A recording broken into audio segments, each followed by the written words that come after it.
also want to take a moment this morning to make an announcement I'm really excited about, and that is an addition to the staff here at Lifegate. And we have added someone who has a great deal of expertise in an area where we need some expertise. And that is in our area of communications, the different media ministries at Lifegate. And I am really happy this morning to let you know that Jim Hatlo is officially on staff at a volunteer level as Director of Communications for Lifegate. So let's just thank God for that.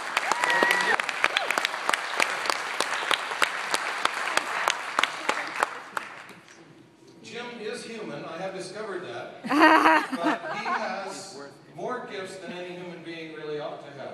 Amen. I tell him, you know, the short list, Jim, is not what instruments you play, it's what instruments you don't play, because he plays virtually everything. I've seen him do a Jew's harp or an accordion, and I want to thank you for that.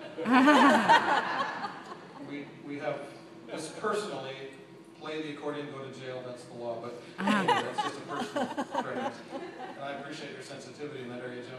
But Jim is also really highly skilled in the area of media, with web, video, print. He's got a great background in journalism. And your father, who was a very well-known cartoonist and had his own column syndicated, for many, many years. So Jim has that background, but I am so excited. Let me just tell you how the Lord works. This is a really good lesson for me. Just look at me as though you care. Thank you so much. I feel it now.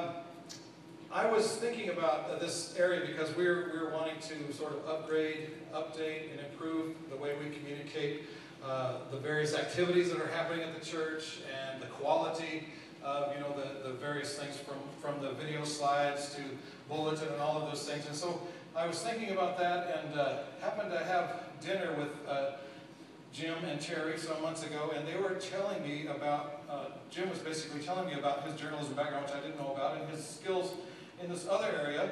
And when I got over my jealousy with these additional talents, I thought this would be wonderful, and Jim was sort of giving me some input, some very helpful and wise input on some things that we might do to improve our communication at Lifegate. You know, if you have an important message, you want to say it well, don't you? You want to communicate it well. And so we're always looking at how we can improve that.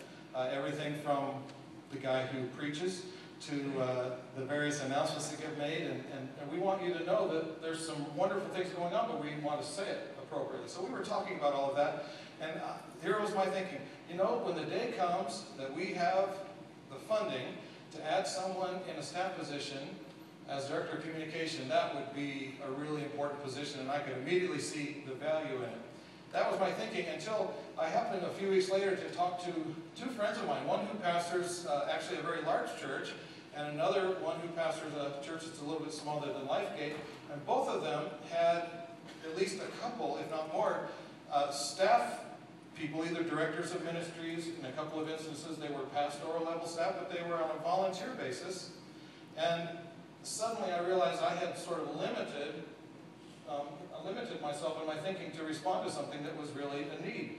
And it was a good lesson for me because I had just assumed, you know, we have to do this when we have the ability to pay money. Now, I do believe that a workman is worthy of his hire, so we're not here to try to take advantage of anyone foolish enough to come to work here at Lifegate.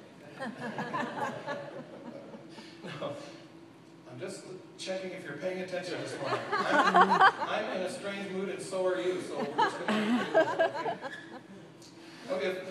You know, if you have people with talents and time that are available, and yet something in the way you're approaching it is keeping that from being released in the body, then, you know, it's good that God will find a way to come. And, you know, I kind of like to think of myself as being at least a little bit progressive in my thinking, but I realized I had really limited God and limited a gift that was available, and it was a good lesson for me personally to realize, you know, when God provides, He knows what He's doing, and His timing is always right. And I believe in sowing and reaping. I believe in supernatural timing. And so I'm really excited as I talked to Jim and said, you know, here's what I'm thinking. Maybe this is a good place for us to start. And he has given us, you know, some hours each week that he's going to commit to helping us. And he took 30 seconds to pray about that because he'd already thought about it and knew that I was a little behind and graciously said, yeah, let's go for this. So I'm really excited about how that's going to help us improve how we communicate what God is doing here at Lifegate. So, you know, I think it's a good reminder for us to be careful that we're not capping God in some areas where he may want to bring release because he's doing it in a way that's different than we might think. So is it okay that I learn those kind of lessons every once in a while? Yeah. All right. Don't be too happy about it, Betty.